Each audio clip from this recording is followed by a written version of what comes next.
Hello, and welcome to yet another episode of My Dog Will Eat My Face.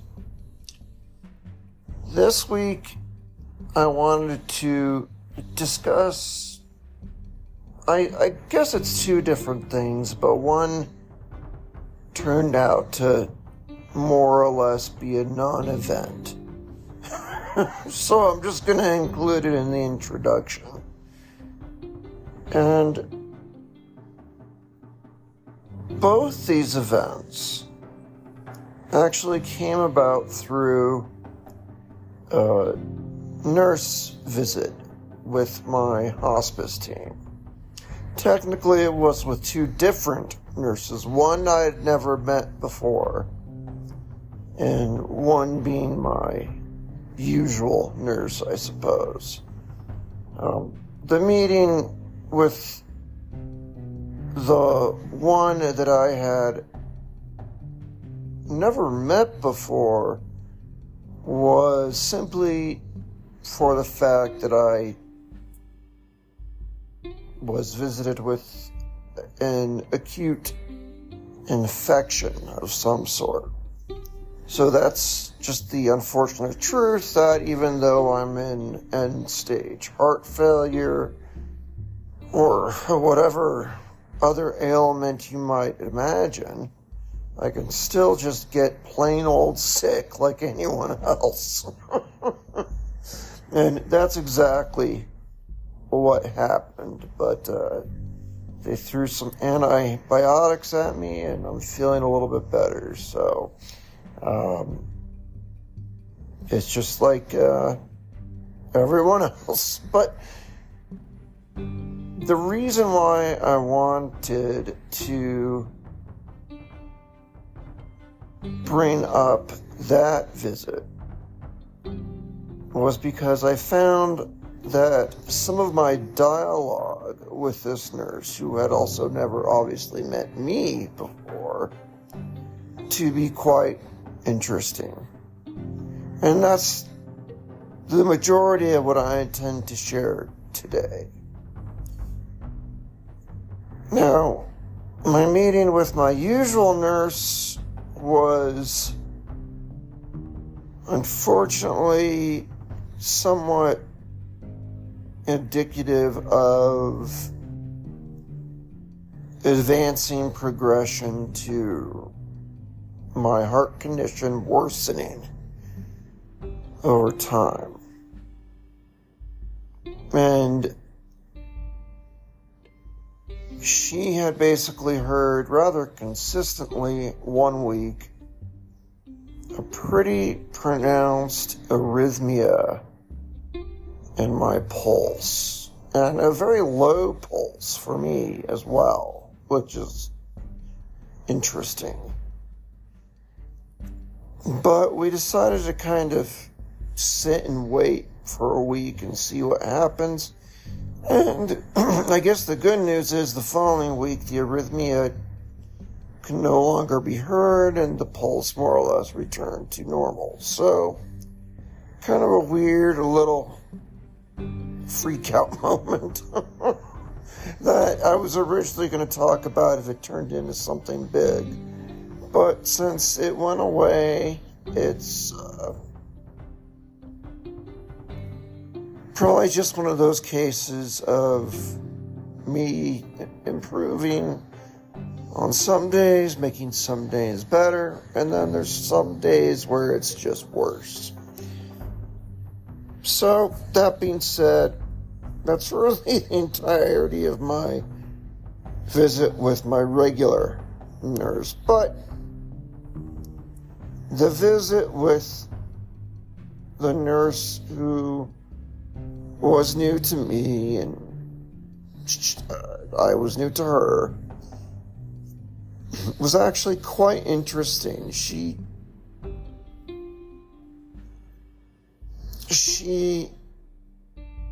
said some pretty insightful things that made me very introspective.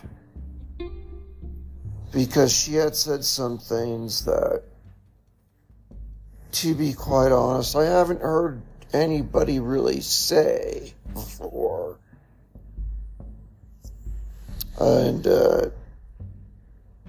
I wanted to kind of talk about that and share that through this week's podcast. So, having the worsening health condition kind of sliding backwards to where it was to the previous week, I'm not going to talk any more about that now. And instead, I just rather focus on the dialogue with that new nurse that made some interesting observations, as best as I could tell. So with all that being said, that's my goal today, is to really share some of her observations. And she actually asked some very difficult questions, to be honest. And they weren't difficult like I couldn't answer them. I struggled with being able to answer them in a succinctive way. But perhaps today I can try to do that. And see where it goes. So that's what I'll try to focus on this week in today's podcast.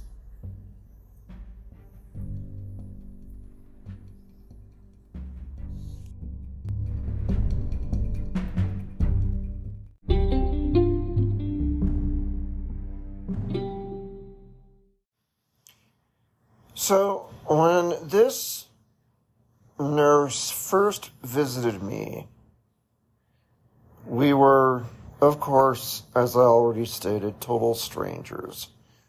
Because it was over the weekend and in the middle of the night where I basically needed some medical care because I could tell there was an infection coming on. So, that being said, she eventually showed up to my building, and because it's a very secure building, I had to basically take the elevator down from the top floor to the bottom floor and walk out and escort her physically into the building and get her clearance to enter, because it was the middle of the night and the regular people that clear people into the building or block them from entering the building are no longer working, and basically everything's locked up. So unless you're a resident, you're not getting in. So I've got to physically go down and let her in, because I live in a big apartment building. So anyway, so I had to run downstairs, let her in, and then take her up to the top floor to where my place is.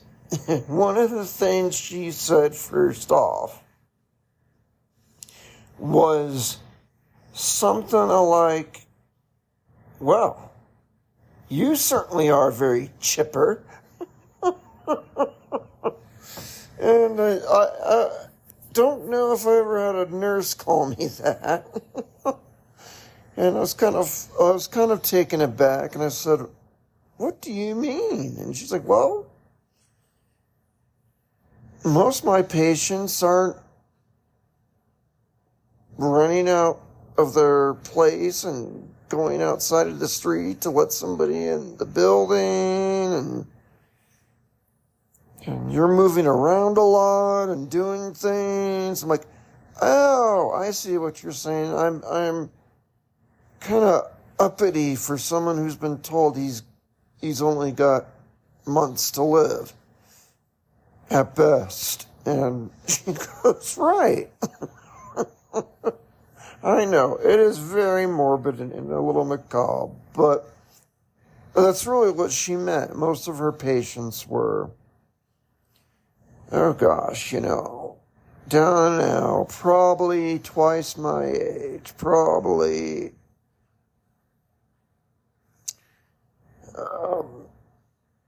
very, very lethargic, if moving at all. A lot of them might be in care facilities, things like that.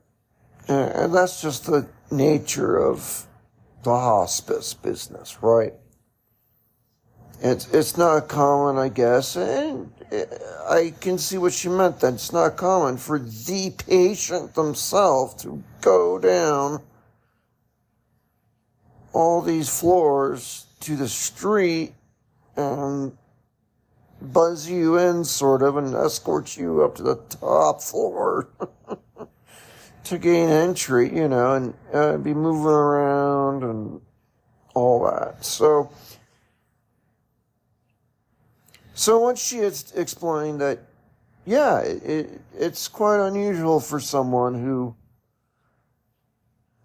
is basically in hospice, and I can certainly believe that, and that's why I clarified it with such macabre language, I guess, because it is what it is. But anyway.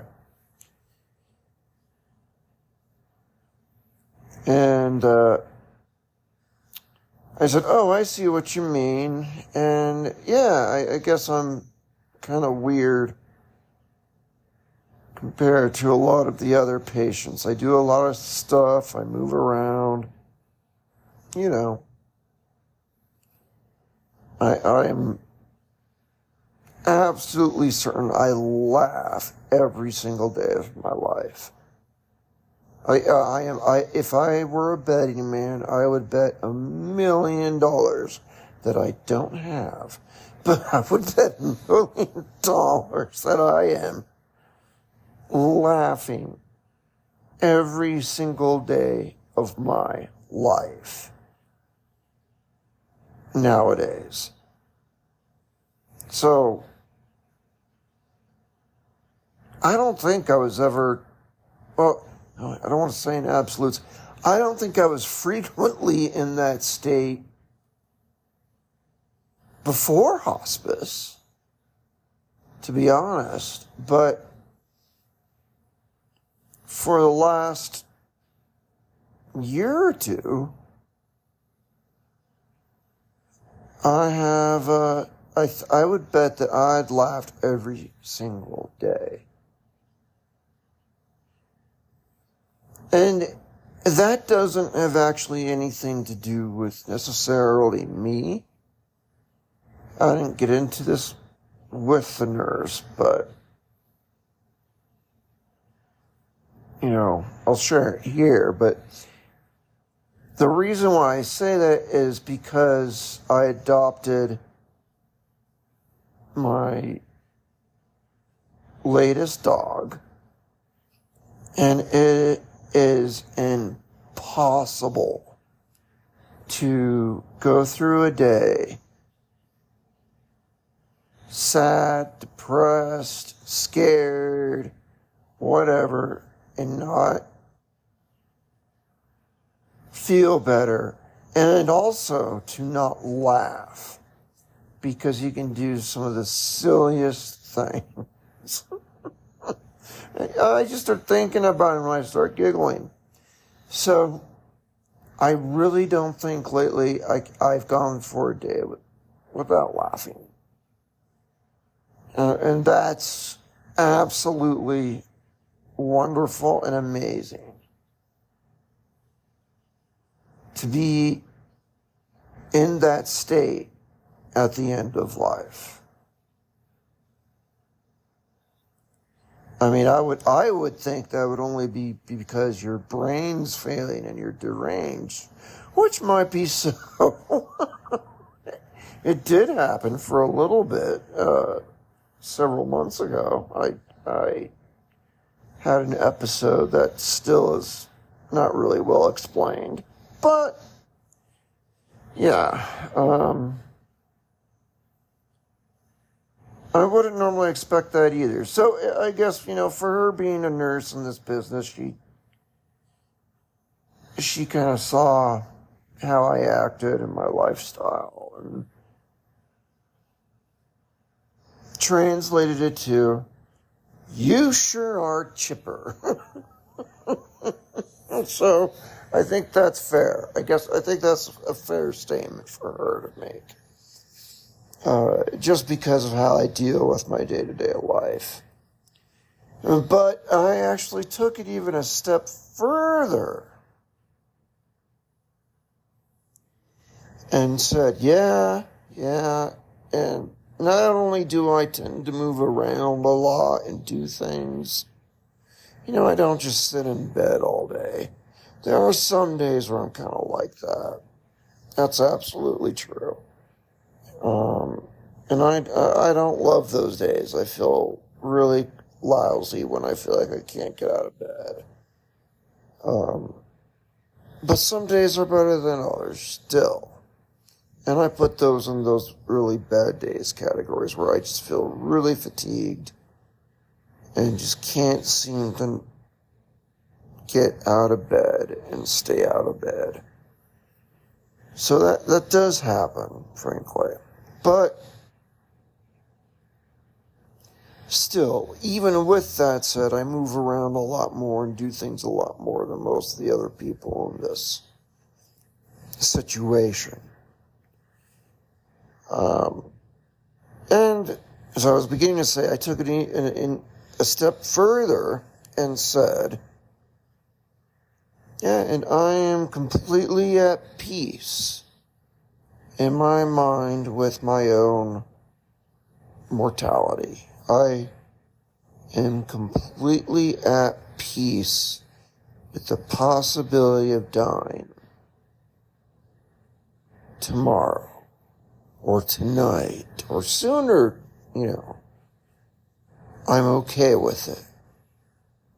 I don't fear it, and I don't lament it. And then she said, "Whoa, wait a minute, now you gotta tell me how you came to that." How did you get to that conclusion? And I said, quite honestly, that is a very big question that I could not come to answer myself, but for over the course of months of just visceral introspection. And she more or less conceded that. She said, yeah, I guess you'd have to come to that sort of conclusion. But I really didn't have any elevator pitch or short way of saying how I came to that. And that is an evolution that actually occurred through the course of me doing this very podcast. When I first started, I could not say that I was at peace with my own mortality. Absolutely not. But eventually, through the introspection that I had done over the years, I could absolutely find myself at that conclusion. And so for me, it was months of evolution, of addressing how I feel, of that introspection, to get to that point. And yeah, if you want to listen to about a year's worth of podcasts or more, probably, you could probably find out how I came to that point. So I kind of left it at that with her. It's like, I don't have the short answer. I can only give you the extraordinarily long answer that neither of us had the time for because I'm sick. But in your spare time, if you have it, listen to the podcast from the very beginning and move forward, and you will go through it with me on how I came to that conclusion. And so if you're someone who's relatively new to this podcast, it is actually beneficial to start, I think, at the very, very, very, very beginning. The quality is going to be worse. It's not going to be as better as it is as later seasons, I suppose, but you'll see that it was a very long process. And the only other thing that I could tell her is, well, the best recommendation I could have for anyone is journaling. Because this podcast for me is me journaling. It's journaling my thoughts down.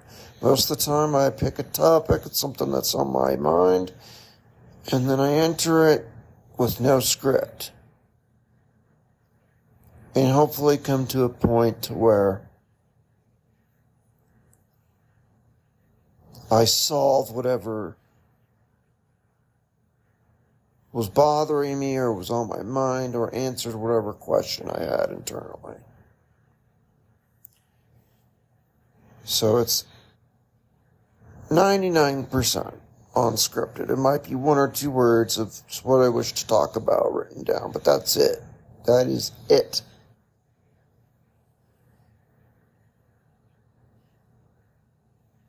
And so this podcast has been my answer to that. You don't have to journal with the old pen and paper. You can, of course. You can journal a million different ways. You can paint. You could sing. You can do a podcast. You could do a million things that help you to be introspective enough to make a difference to how you see yourself and how you see the world. And so that was the only other thing I could tell her was journaling. And that is my biggest recommendation above all.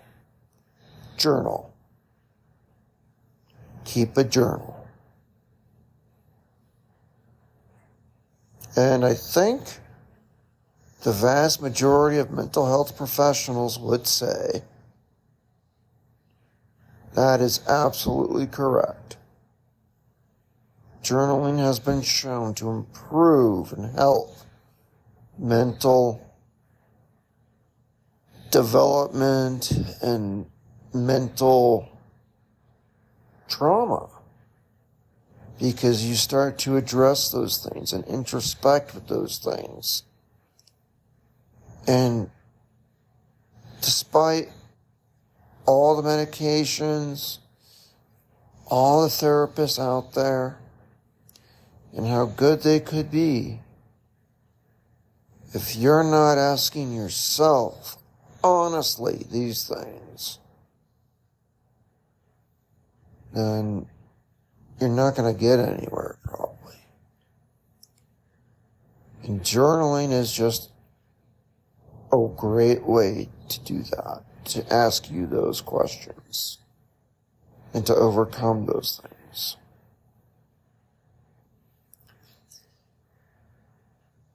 So, that's the end of the podcast. I'm kidding. No, that's not the end. I decided that I will try today. I'm laughing because I'll probably fail. I will try today to give a sort of Cliff Notes version of how I came to peace with death. Because that's the number one question I think I get. And not just from people who come across the podcast. It's from people in my day-to-day life. They most often ask me how I came to peace with death. And I've only been able to say, oh my God, go through a year's worth of episodes and maybe you'll find it. It's in there. It's a process. It's a long process. There's no quick answer. And still, I doubt it's going to be a quick answer. But today I'm going to try to see if I can't answer that here today. And I don't know, a few minutes, less than an hour, at least. Hopefully, less than half an hour. Hopefully in one segment, like 15 minutes, 20 minutes. So, hang on tight, because I'm going to try to do that on this next segment. If you got some tea you want to, try out and have ready to sip on as you listen to this, pause it here, go do that, and then come back. Actually, that's a good idea. I'm going to do that right now. And then I'm going to come back and try, and probably fail to answer that question in a succinct, small, brief way. So here we go.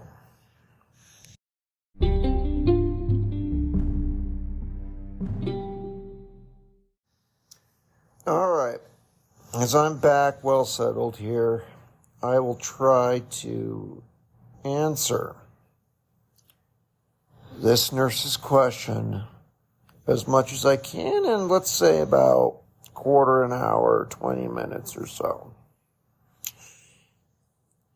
And incidentally, quick sidebar, I know I just talked about tea a second ago. That's another little known fact about me. And something I also really enjoy is I'm a big tea connoisseur. I've got 2 whole cabinets in my kitchen filled with not just various loose leaf teas, but ways to brew them. I've got brown Betty's and strainers and all that stuff. And when I make tea at home, 9 times out of 10, it's home brewed through like a brown Betty and then strained. So it's loose leaf. And so I'm a big fan of the various teas, their flavors, the different types of teas out there. And, yeah. So, that's another fun little hobby of mine I don't think I ever mentioned. So and it continues, to this day, even in hospice. Yay. So I'm enjoying that part of my life still to this day. And it's good to have those kinds of hobbies. So anyway, back to my attempt to answer this question of how I am at peace with death. and or how am I at peace with my own mortality? The quickest answer I could say is that I know, after a lot of previous introspection, when I look back on my life, I've had a very, very full life. It has been a crazy roller coaster ride with a loose chicken on my lap and I don't know, a fresh piping hot Starbucks Americano in my hand that I couldn't spill or something horrible like that. Anyway, it's been a ride. That's what I mean by full life, by the way. It doesn't mean it's been all good. Of course not. A lot of times it is the turbulence, the animosity, the troubles, the despair, the depravity in our lives that lead up to us developing our greatest strengths and character.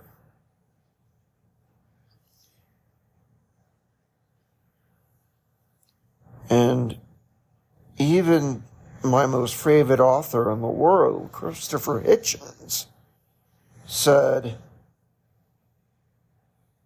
that the time of near despair is not often met with surrender, but rather raising courage to overcome. And he wrote that, and he knew what he was talking about because he wrote it in his very final book. It's literally just titled Mortality. And he wrote it basically as he was dying of throat cancer and left it unfinished. And it was published by his wife after he had already passed. So he knew what he was talking about. And that's what I'm talking about here when I say a full life. It doesn't just mean good times. Because of what I just said. The troubles, the problems in life often lead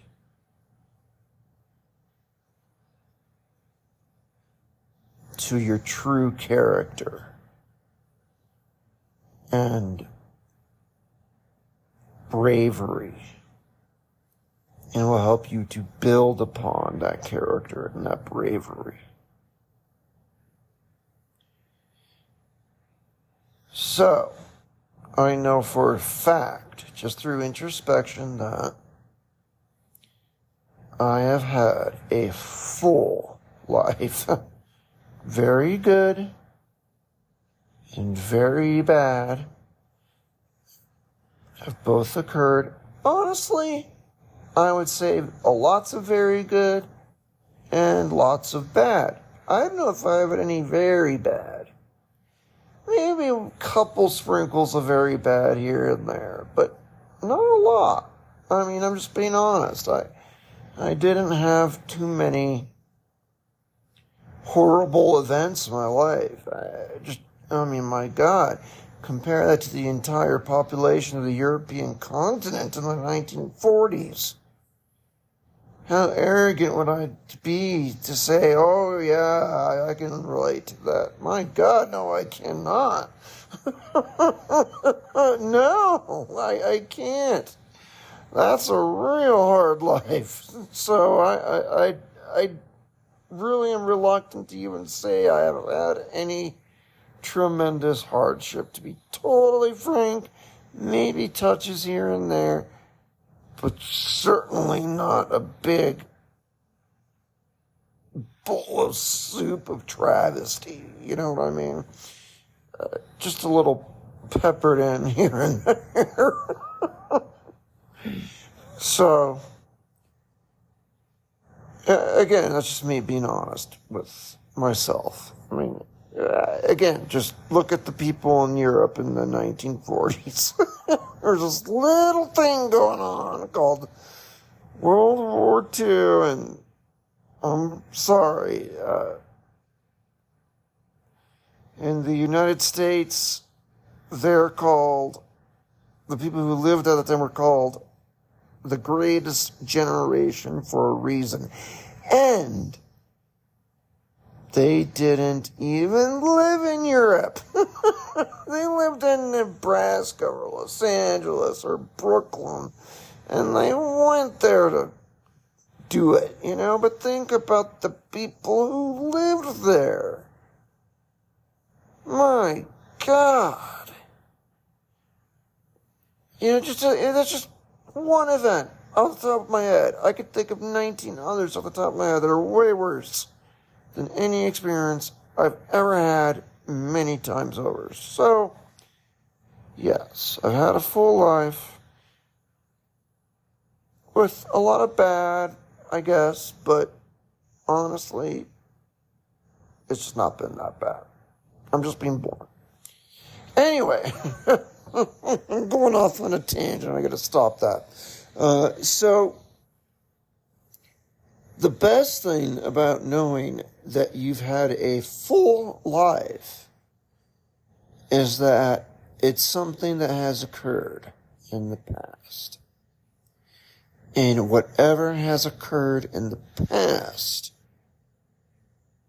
is something that can never be stopped or taken away from you. No power in heaven or hell, no plight of the universe can ever take away what has had happened. Ever.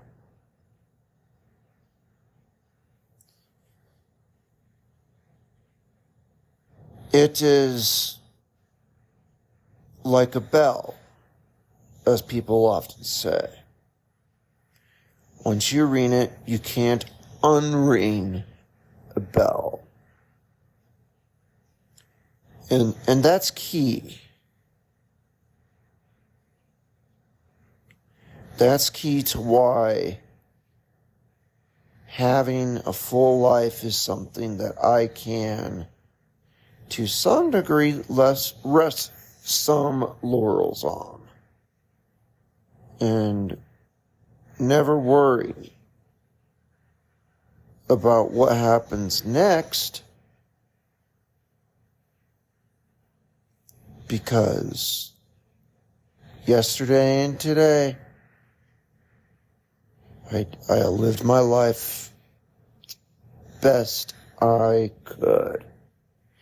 And as I already stated, it is those challenges that you encounter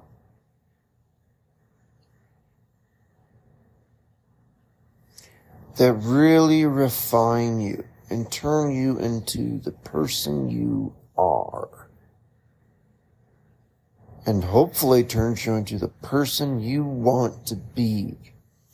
So you even become thankful, not just for the things that go your way, but thankful for even the trials and tribulations. Because if those were taken away, you might not be who you are today. You may not have a certain courage, a certain knowledge, a certain empathy, a lot of possibilities. you do have today, and you probably have a few things like that if you parted with, you would be an entirely different person, and missing those good qualities that came out of that adversity.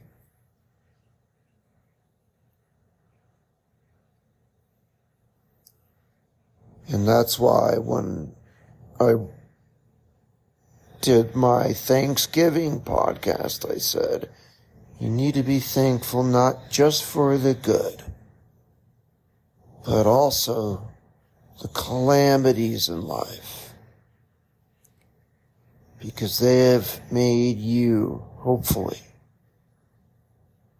a better human being. At least I know they have in my case. Maybe you went completely nuts and murdered your whole family. That's happened. That's absolutely happened. But, thankfully, not me. And hopefully not you. And instead you came out of it with better understanding of the human experience in this world. And with that comes tremendous empathy and character that could not ever be earned through any other means. And you would not find the alternative of being a person lacking that as something acceptable.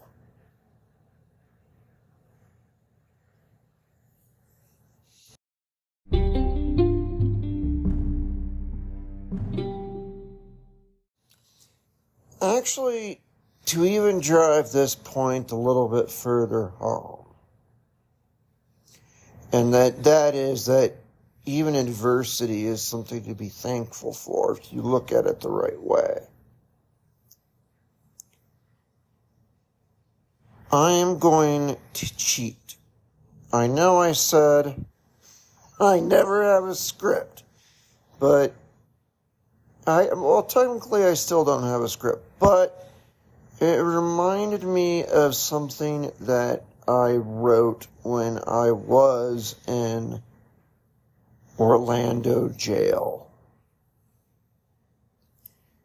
And for those of you new to the podcast, I was never in jail, for crying out loud. Go back, listen to the Orlando jail podcast, and you'll get it.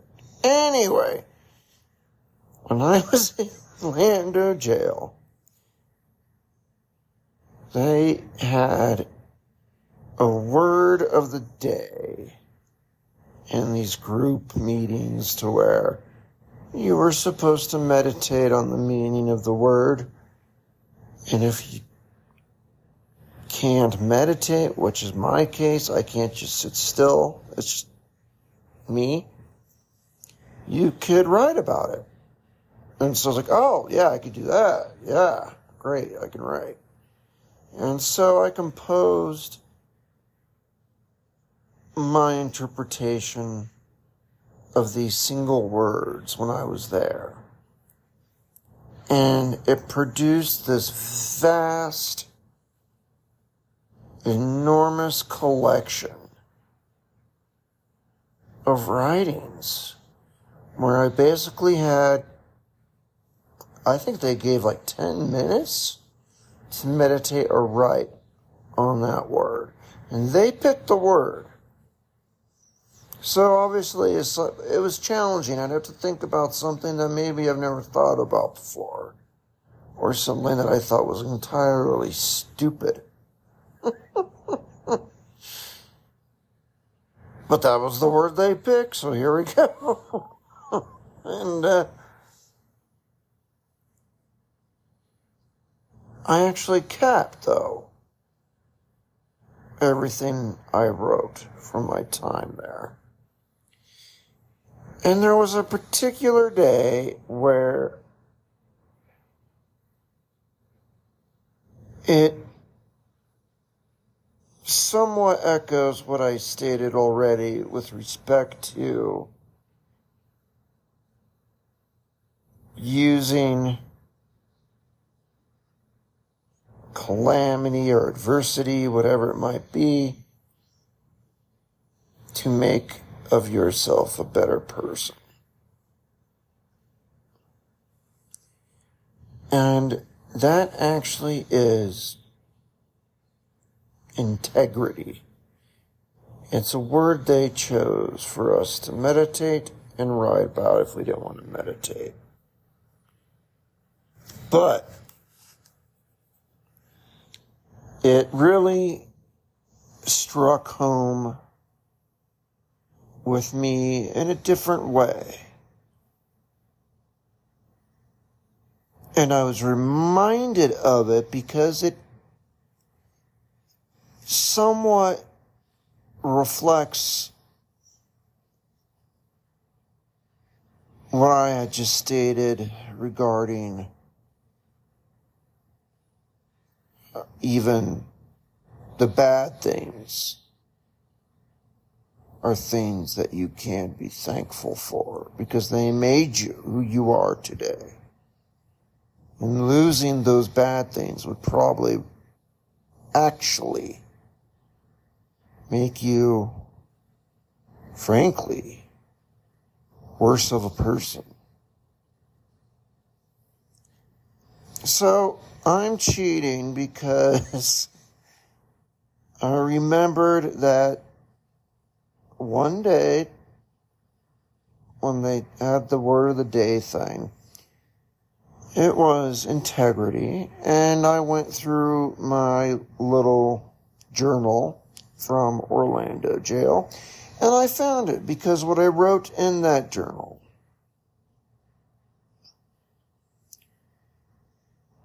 with respect to that word really reflects that similar mode of thought. And I think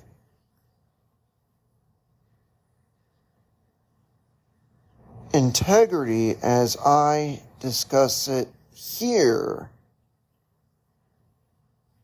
in this old writing that I did, is actually another component to being able to answer that question as to why am I at peace with death. And I could say, well, I have experienced integrity in my life. When challenged and in difficult points in my life, in my daily life, I had to show integrity.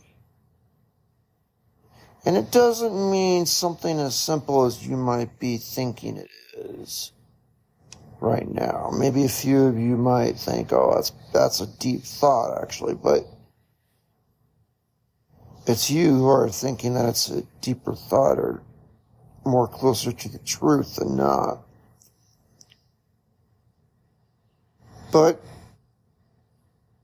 I just thought of this, and I'm basically breaking my own rules because I'm going to read to you what I wrote all those years ago. So that's how I'm cheating.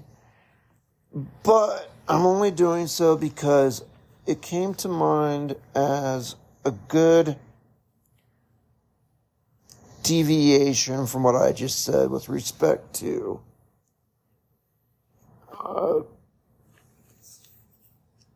having those bad events in your life.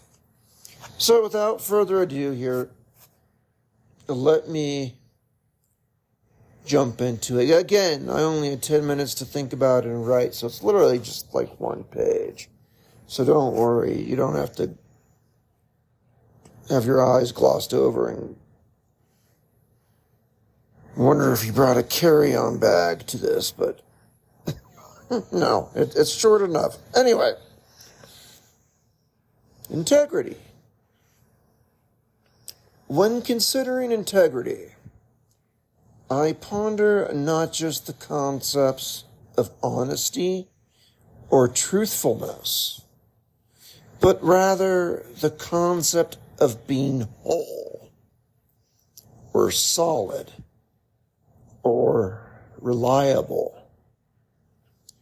This underscores the fact that integrity is not just the result of a singular act, but it is rather a state of being, a process with no terminus. When I consider my recent past, I note how my general character suffered. I was not intact, nor whole, nor solid. The reasons for these states were many, and it'd be lazy to attribute this to mere dishonesty. My sense of oneself was crumbling. My virtues of loyalty, courage, reliability, rationality, and honesty all suffered. Ergo, my integrity, my wholeness suffered and collapsed. One must therefore not think of integrity as a single act, nor even a primary state. It is a process, exercised without rest, and is the secondary state derived from the strength of one's virtues, practiced each and every day. It is the refined metal of the ore extracted from daily life.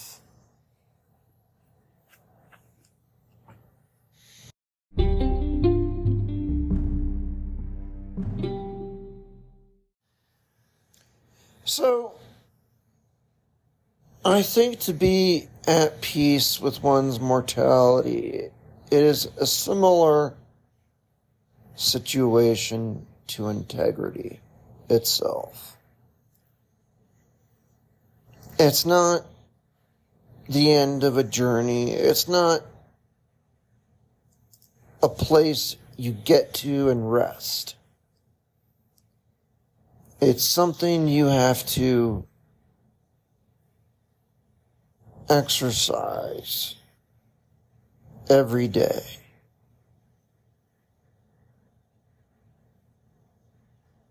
And that can be a difficult thing for many, but I'd say actually not so much. If you're living on this planet Earth and interacting with other human beings, you are in the greatest Thunderdome for this sort of thing there is.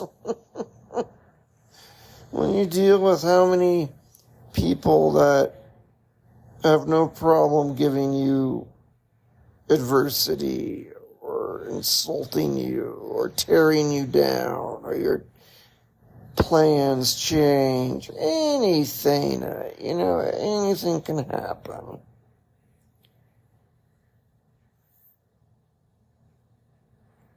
I think, in fact, just being alive puts you in a place where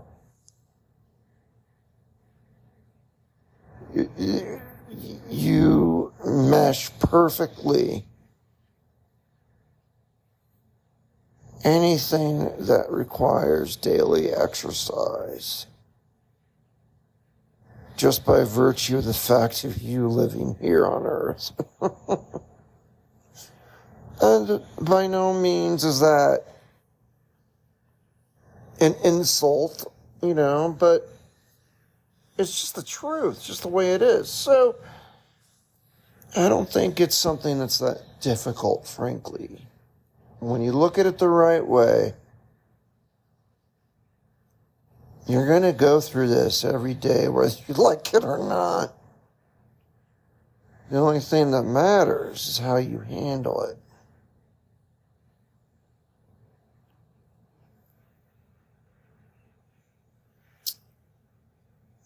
So,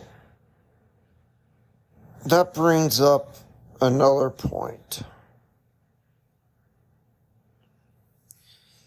It's very important to be aware of those things that are unchangeable or are otherwise unmovable,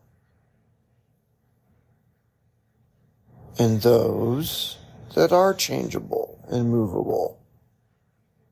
For example, I can't change someone else's opinion of me. I can't.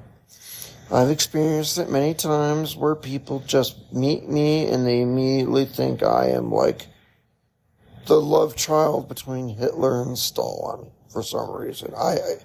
Within 10 seconds, boom, they've decided they don't like me. This happens to all of us, I think, but it certainly happened to me. Maybe I'm just a complete jerk and just don't realize it. But no, I think that's pretty common, okay? So,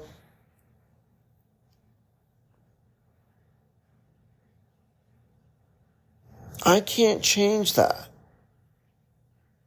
That's got to be something I remember. It's very important I remember that.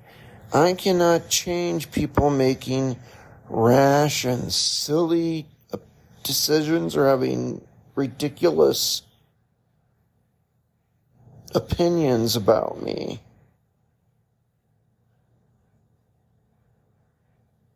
Because I can't change their mind and how their brain works. The only thing I can change is my reaction to it, how I perceive it for what it is. It's my perception that I can change, and my actions that I can change. That's something I have tremendous influence over.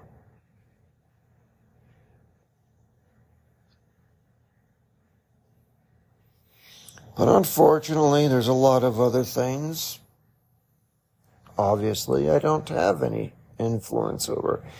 But you can't tear yourself down and be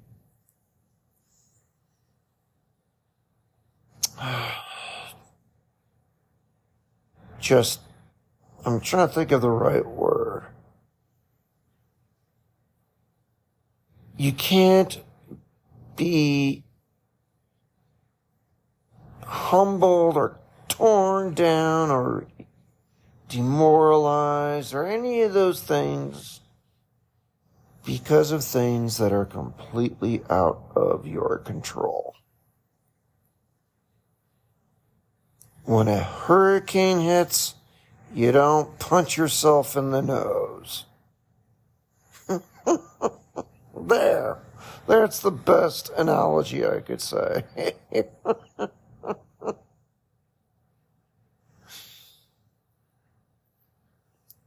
But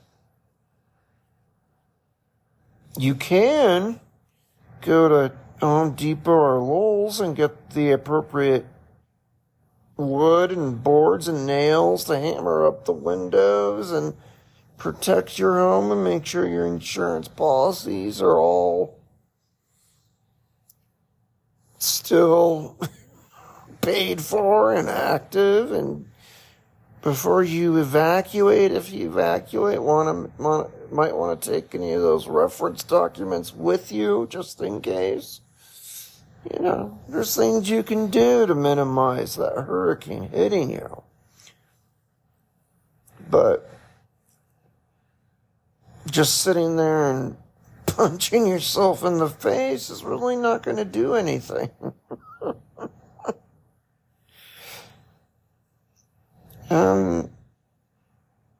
That's something you really have to understand.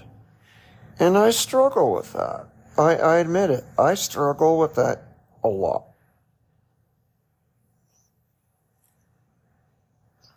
People make me angry a lot more than I should let them.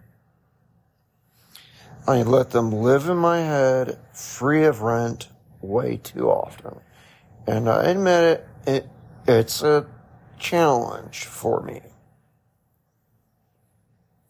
But what did I just say integrity is? It's something that doesn't ever go away. So I'm going to try to not do something stupid like that and try to see it for what it is and continue to do so. Sometimes I'm sure I'll get it wrong. But all I can do is keep trying.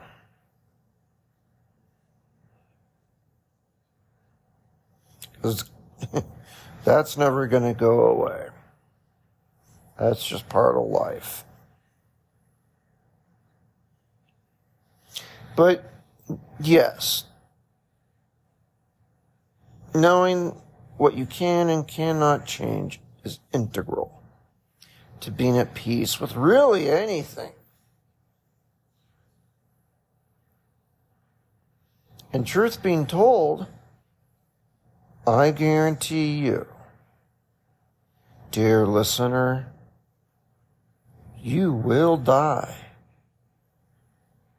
You will absolutely die. That is one of those things that you cannot escape from.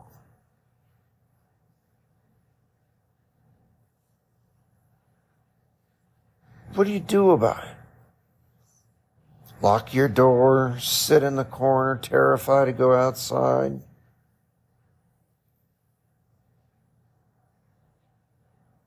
No. You do things, of course, to protect yourself.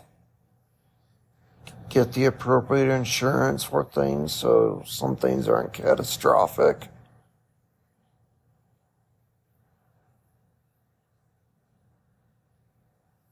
Learn how to behave and act in public. I know a lot of people would struggle with just that.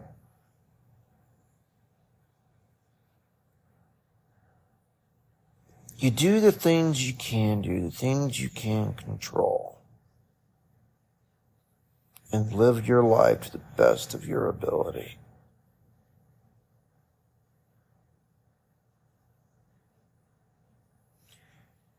In my high school graduation, I know I've said this story before, but it applies here.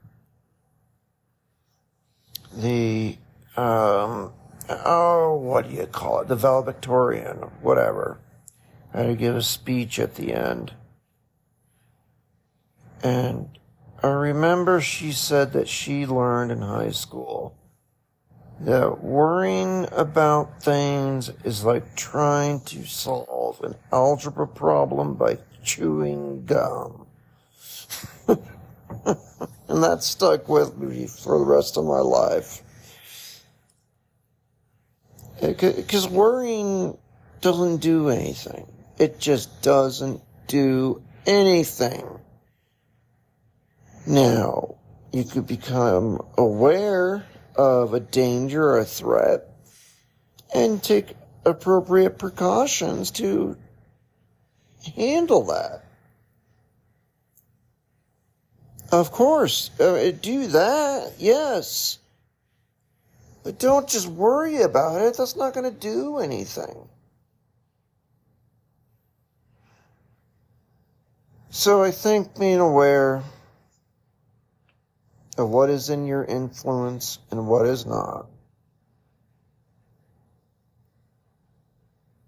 is key to peace of any sort that might enter your mind. So I would venture to say that is a big part of coming to peace with your own demise. Because, let's face it, nothing you can do about it. It's gonna happen. The only question is, what do you do about that? What do you do about the fact that your life on this rock is limited?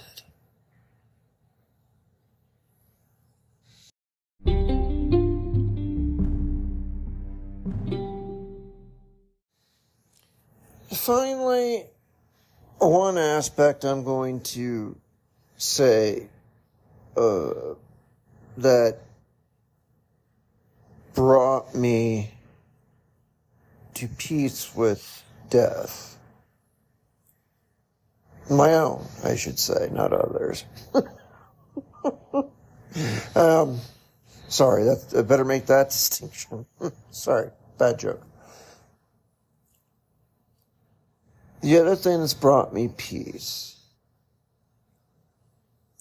is how everything I do, as I've already stated, is not movable. It is unchangeable. So, in a way, everything I do and say on this planet is immortal. It echoes for an eternity.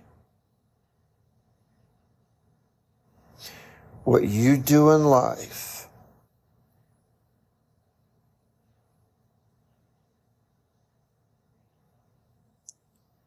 will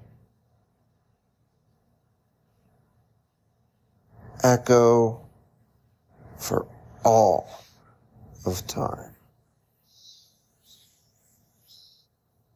Even if you think you're a lowly whatever, you might tell yourself, I'm just a bookkeeper, or I'm just I don't know, a plumber, whatever.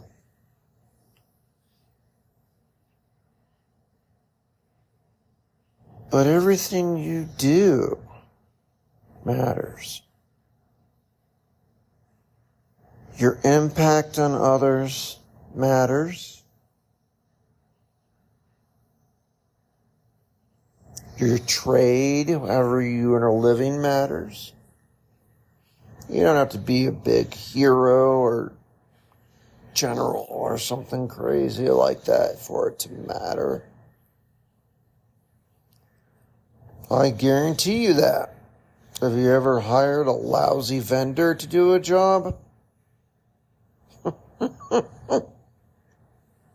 You come to hate them like more than anything in the world, more than Satan himself. I've been there. But then you get somebody else who comes in and is amazing at what they do, and it's just like, God, you just want to hug them. It matters what you do. It matters what you say. For example, when I was in hospice, my mother passed away. It was very, very sad, of course. I was very close to her. But when she passed, did all the things she did for me as a mother also go away?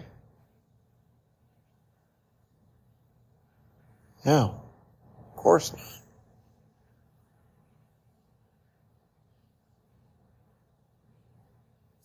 Did my love for her go away? No, absolutely not.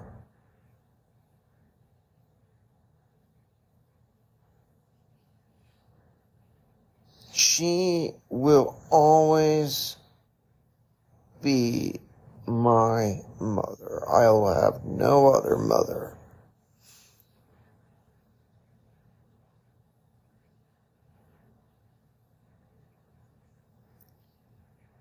And that is completely unchangeable. And the things she has done for me, I remember. Those are unchangeable. Even if I die, the fact that she was here and doing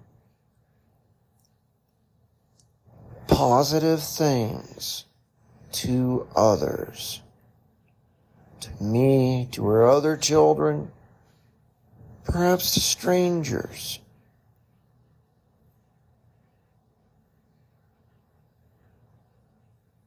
were her impact that will never go away.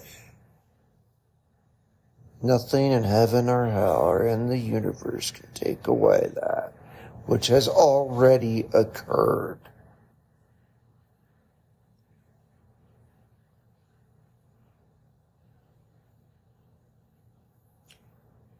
So, everything we do, everything we say, I think, matters. You are never off the clock when you're alive. If you do something horrible, you, frankly, have always done something horrible. The only thing you can do is try to mitigate it or do something to help those who suffered from your hand. But you cannot reverse it.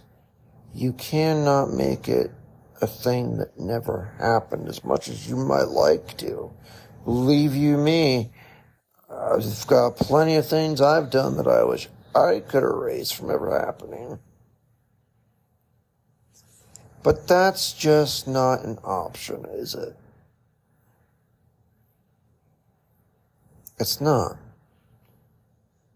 And that proves my point. It's not an option because you can't change what you did, no matter how small or how big. It will have been done the way you did it, said the way you said it, forever and ever and ever.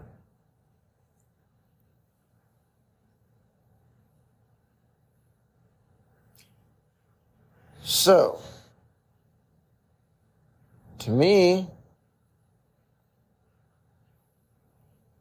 first of all, I don't really ever worry about immortality because, in a way, everything we do will echo into eternity.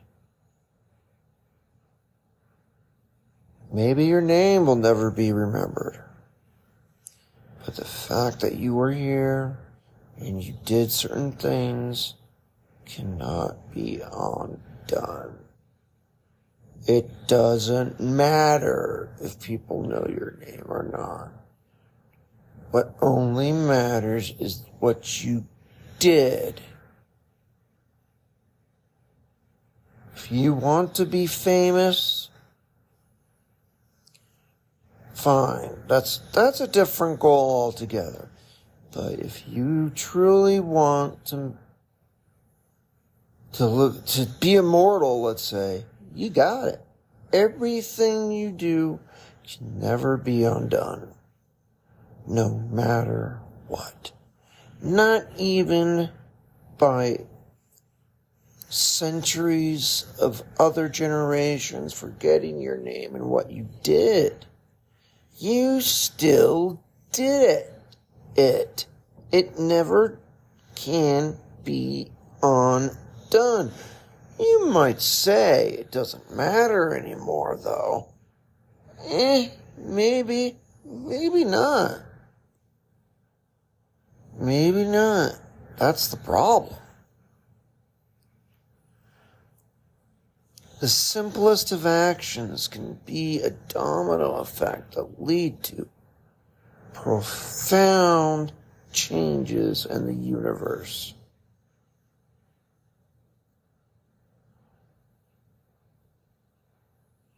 And for that reason, I think, at least, we all should be very careful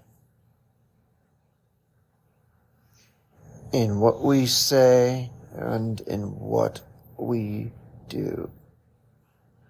Because once you realize it can never be undone, it will be there forever and ever.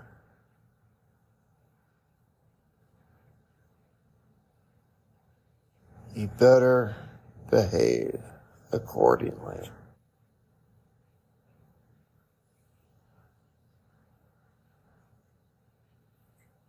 You don't want to be a negative, terrible plight in humanity's history. Even if you were and no one knew who you were, you're still that plight, that problem.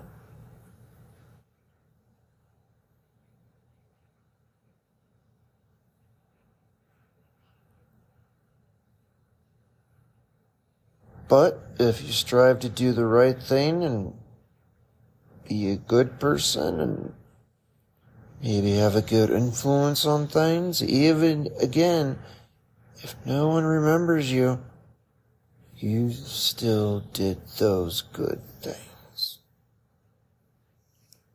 And that's as close as any one of us is going to get to immortality. And that's why what we do matters so much.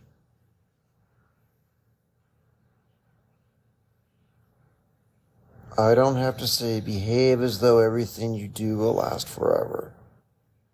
Because, fortunately or unfortunately, everything you do does last forever. This is not a game. This is not a scenario. This is not a dry run. You're doing it right now. You're in the mix. So you better play your cards right. At least do your best. You have been given the chance.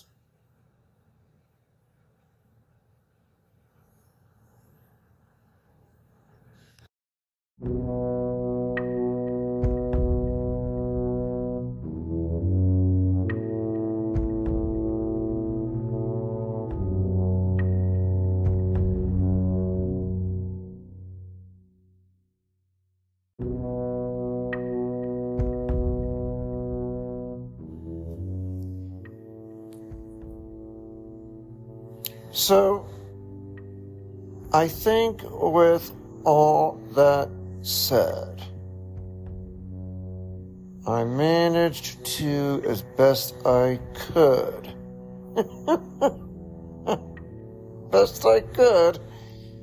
describe how I came to peace with death in the shortest possible version. I'm certain I'm leaving a lot of things out.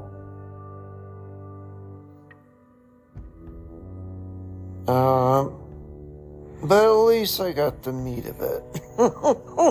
I think I got most of it in there, the most important aspects in there.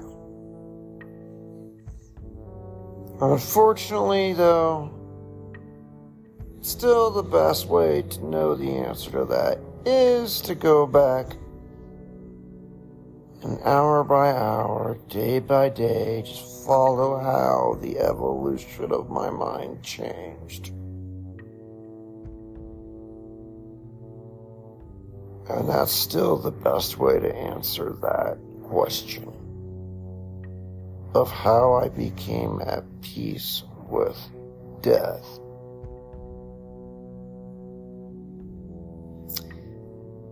But here, I try to at least provide some sort of a succinct answer in a single podcast.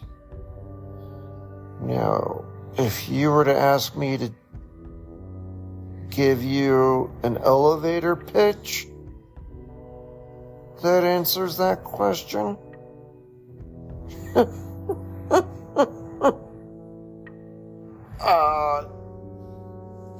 just not gonna happen.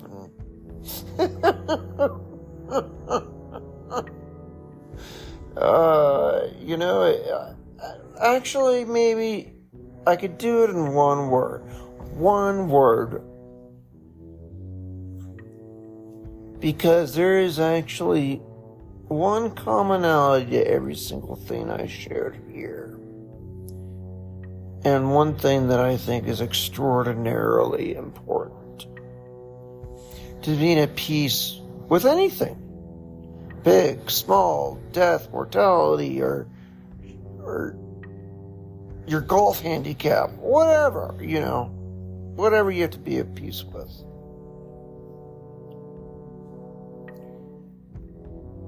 And in one word, it is introspection.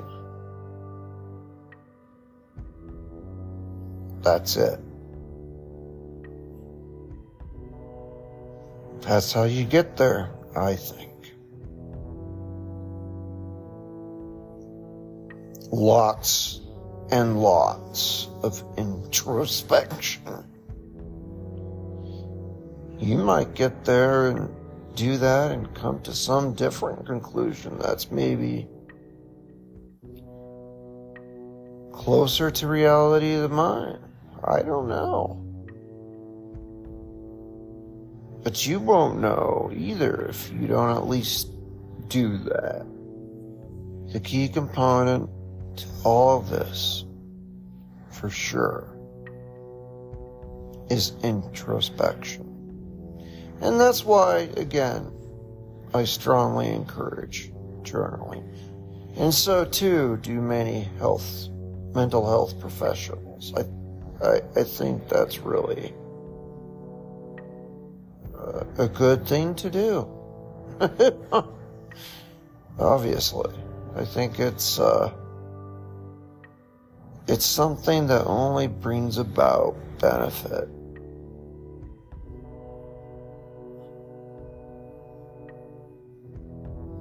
So,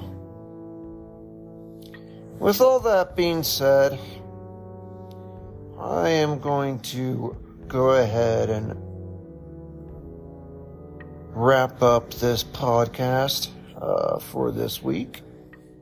Hopefully speak to you all again soon. Please, please, please click on follow the podcast and turn on notifications so you are notified of future podcasts. If you also wish to support it, you can go to the Spotify website of the podcast and select support, or go to patreon.com/mydogwilleeatmyface. And you can support it that way for as little as $1 a month, and it makes a difference. So, that's it for now.